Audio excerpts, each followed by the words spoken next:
10 minutos, 11 minutos. Me chama com 7. Tá, certo? Obrigado, Edson. Eu acabei de ser informado que eu tenho 1 hora e 11 minutos. É isso, Edson? Pessoal, meu nome é Alessandro Loyola, médico, 50 anos de idade. Para quem já me conhece, muito prazer. Para quem não me conhece ainda, o azar é seu. Eu tenho tentado fazer o povo acordar o máximo possível com essa desgraça que está vindo em cima da gente aí. E mais ou menos como o Paulo, eu concordo. A gente não está lutando para poder manter a liberdade, a gente está lutando para cacete para ver se a gente recupera um mínimo de liberdade possível, porque ela já foi tirada. Ela já foi tirada. Diferentemente do entendimento da deputada Janaína, que eu gosto muito, apesar de eventualmente te criticar nas redes, mas eu critico todo mundo, né? Até minha esposa eu critico. Eu discordo da sua colocação de que isso são vacinas. A gente está discutindo passaporte sanitário. Eu não seria contra um passaporte sanitário se a gente estivesse falando de vacinas. Já viajei para o exterior e já foi me pedido, por exemplo, o certificado internacional de vacinação para a febre amarela, que eu, muito educado e diligentemente, forneci, fui lá, busquei, tomei a vacina e forneci o certificado internacional, porque aí nós estamos falando de vacina. Meus filhos, já foi exigido o certificado de vacinação deles para polio, para poder ser matriculados em escolas. Bom, eu não questionei na época, eu acho válido, porque, novamente, nós estamos falando de vacinas. Essa coisa alienígena que nós estamos falando agora, chamar isso de vacina é como chamar uma vaca de cachorro. Chamar uma vaca de cachorro não faz a vaca latir. Chamar o cachorro de vaca não faz o cachorro pastar. Chamar essas drogas experimentais tóxicas, esses venenos genéticos de vacina, não torna isso vacina. Então a gente eu não sou contra a vacina, eu sou a favor das vacinas, eu sou contra essas substâncias tóxicas que estão querendo empurrar para dentro da gente. Tóxicas e experimentais. Além de utilizarem tecnologias que jamais foram empregadas em massa, como vacina de vetor viral e RNA mensageiro, tem que deixar muito claro na cabeça de todos vocês. Vamos parar de chamar o cacete dessa merda, dessa droga aí, de vacina. Vamos começar a chamar isso de droga experimental, porque é exatamente o que ela é. Se essas coisas fossem vacinas adequadamente testadas quanto aos seus critérios de segurança e eficácia, nós não teríamos os avisos do risco de mielite transversa colocado depois da aplicação de milhares de doses de Coronavac. Isso já estaria na bula, antes dela ser aplicada às crianças, antes de ser aplicada às pessoas. Se essas substâncias não fossem experimentais, a gente já teria, dentro da bula da Pfizer, desde o começo, um alerta sobre o risco de pericardite e miocardite potencialmente letal em jovens e adolescentes. Mas, curiosamente, essas não são drogas experimentais, mas deixa eu te falar, foi só depois de um experimento com milhares de crianças que a gente resolveu colocar esse alerta na bula. Não, isso é um experimento. Se essas drogas não fossem experimentais, a vacina da Janssen não tinha ido a público pedir desculpas por causa de alguns casos de Guillain-Barré que misteriosamente ocorreram depois que nos aplicamos milhões de doses de Janssen. Bom, se não é uma droga experimental, por que esse alerta foi colocado depois de aplicar a vacina? Por que isso já não estava na bula? Não é curioso? Se a AstraZeneca não é uma substância experimental, é uma vacina, por que ela foi proibida em mais de 15 países europeus depois dela ter sido aplicada a milhões de pessoas devido ao risco de trombose? Por que o risco de trombose potencialmente letal já não constava na bula da AstraZeneca antes dela ser distribuída em esses países? Porque estas não são vacinas. São drogas experimentais. É assim que a gente tem que começar a se referir a essa porcaria.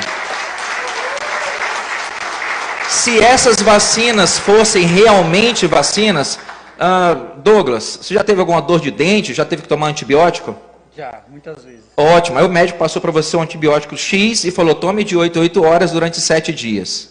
Certo? Certo. Você sabe qual é o nome do remédio, você sabe qual é a dose, em que intervalo e qual resposta eu posso esperar. Douglas, se por acaso você tiver um pouco de queimação no estômago ou um pouco de diarreia, fica tranquilo, filho. Isso é um efeito esperado do remédio, toma isso, toma aquilo para poder diminuir um pouquinho. Não é mais ou menos assim? Sim. Janaína, acho que você tem filhos? Bom, eventualmente você teve um enjoo durante sua gravidez, o médico te passou lá umas gotinhas de Dramin, falou, olha, querida, toma isso de tantas horas por no máximo tantos dias, se o enjoo não passar, me procura. Remédios, a gente sabe a dose, sabe a posologia, Sabe quanto tempo você vai tomar, qual o volume que você vai tomar, inclusive os efeitos colaterais. Nenhuma dessas vacinas a gente sabe qual é o volume da dose. Nenhuma dessas vacinas você sabe de quanto em quanto tempo ela deve ser tomada. Nenhuma dessas vacinas eu consigo determinar que grau de imunidade que ela te deu. Como é que vai chamar essa porcaria de vacina? E como que você vai criar um passaporte sanitário associado à obrigação de inocular essas drogas experimentais? Isso viola qualquer, antes de violar a lei, de violar a Constituição, isso viola qualquer princípio ético e moral de ser humano. Ser humano. É simples desse jeito. 7 minutos.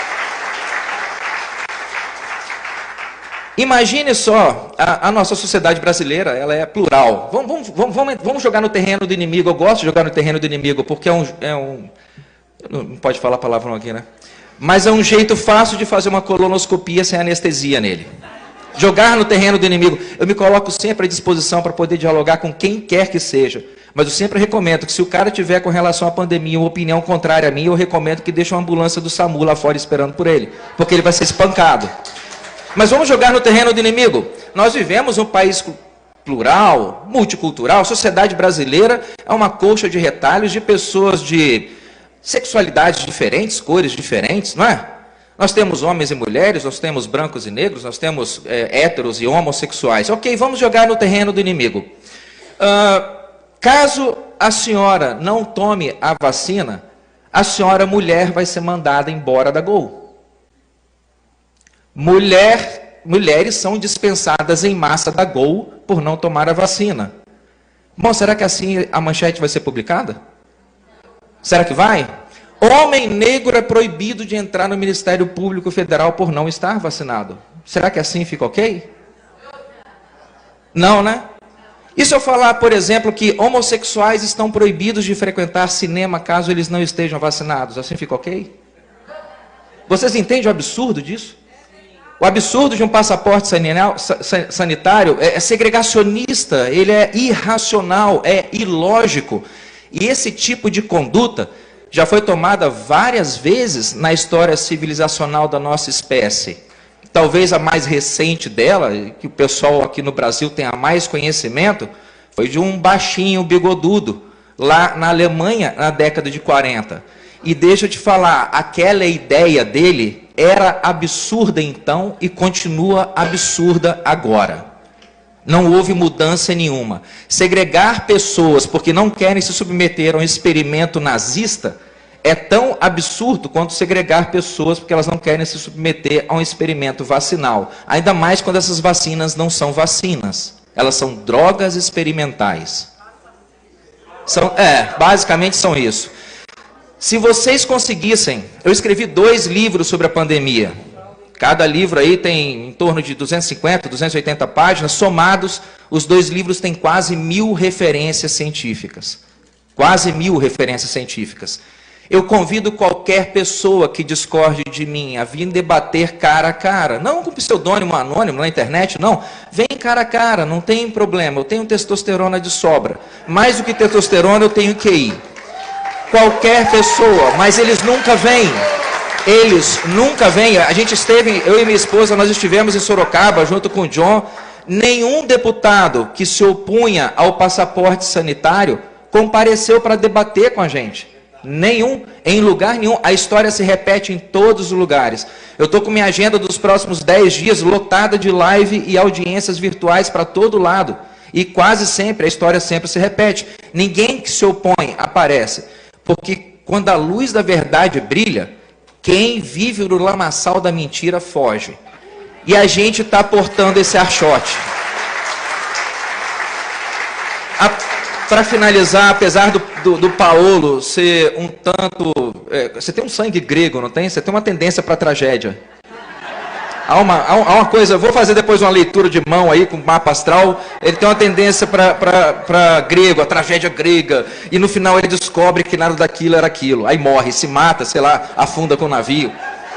O fato é o seguinte: apesar da gente estar no meio dessa guerra, Eu quero que vocês tenham muito... Estou vendo a Clau, estou vendo o Paulo Melo, o Paulo Enéas, meu amigo, o Coringa Reaça, Ramiro, Edson, que eu já conheço, tem uma paz de tempo já, agora quem está, né, se aproximando, mas não vou casar não, tá, Edson? Já rolou. Enfim, quando eu vejo todas as pessoas conhecidas, amigos mesmo, amigos, e pessoas que também talvez nunca sentaram uma do lado da outra, quando eu vejo cada um de vocês aí, eu queria colocar na cabeça de cada um, vocês não têm ideia da força que cada um de vocês tem. E vocês não têm a menor ideia da força que nós temos juntos. Então, apesar da montanha ser íngreme, imagina uma colina, uma encosta, um morro, que lá em cima tem gelo.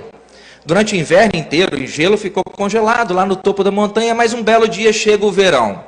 E o sol do verão começa a derreter essa água. E essa água começa a correr pela encosta do morro, porque lá na frente ela vai virar um ribeirinho, vai virar um rio, e esse rio vai se tornar um oceano. Mas na hora que essa água que está derretendo lá no cume, e começa a descer a encosta, no que ela está descendo a encosta, ela encontra uma pedra. O que vocês acham que essa água faz? Ela fala para a pedra, puxa vida, eu estava descendo, vou ter que subir. Vocês já viram isso acontecer? Uma água de degelo que está deixando uma encosta, subir de volta para o cume porque ela encontrou uma pedra. A água não encontra uma desculpa, a água encontra um jeito. Ela encontra um jeito, ela desvia, ela empurra a pedra, ela corrói ao longo de milhares de anos de erosão, ela se infiltra no terreno de calcário, ela não para. Isso foi uma coisa que eu postei esses dias na rede social e o pessoal parece que não conseguia entender. Como que você vence, se você não apelar para o assassinato, físico, assassinato mesmo, se você não apelar para o assassinato, como que você para alguém que nunca desiste? Você não para, você sai da frente. Essa tem que ser a nossa mensagem para quem está querendo se colocar no nosso caminho. Um abraço, pessoal.